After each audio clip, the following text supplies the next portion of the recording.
एबे हम ओडिशा रे बीएसकेवाई कार्ड बदल में मिलिबो गोपबंधु जन आरोग्य योजना अधीन रे कार्ड। एबे रिसेंटली जाइथिबा हम राज्य बजेट रे मुख्यमंत्री मोहन चरण माझी यह मध्य घोषणा करिसेंती कि ओडिशा रे बंद हेबो बीएसकेवाई कार्ड। तबे आपण आसीबाकू थिबा गोपबंधु जन आरोग्य योजना कार्ड केमिति पाइबे, केउ माने पाइबे, कोन रहिछ अपडेट जानिबा ता पूर्वरो वीडियो को लाइक करंतु, सब्सक्राइब करना थिले एबे सब्सक्राइब करी पाखर थिबा घंटी चिन्ह को दबाइ दियंतु। तबे आम नवीन सरकार थिबा बेले आरंभ होइथिला बीएसकेवाई कार्ड अर्थात विजु स्वास्थ्य कल्याण योजना, किंतु एहाकू एबे बंद करके आम राज्य सरकार अर्थात मोहन चरण माझी घोषणा कले एबे राज्य रे लागू हेबो गोपबंधु जन आरोग्य योजना। तबे योजना अधीन रे आपनकू पुरुष मान क्षेत्र में 5 लाख टंका, महिला मान क्षेत्र में 10 लाख टंकार मागणा चिकित्सा पाई पारे।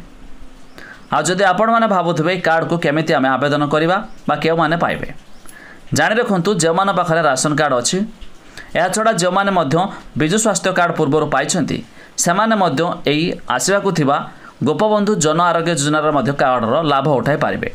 खूब शीघ्र ए कार्ड मध्य पुणी आउ थरे बंटन हेबो जेमिति कि आपण मध्य बीएसकेवाई कार्ड पाइथिले। तबे जदि आपणकर राशन कार्ड थिबो आपण मध्य विजु स्वास्थ्य कल्याण योजनार लाभ उठाई पारिबे।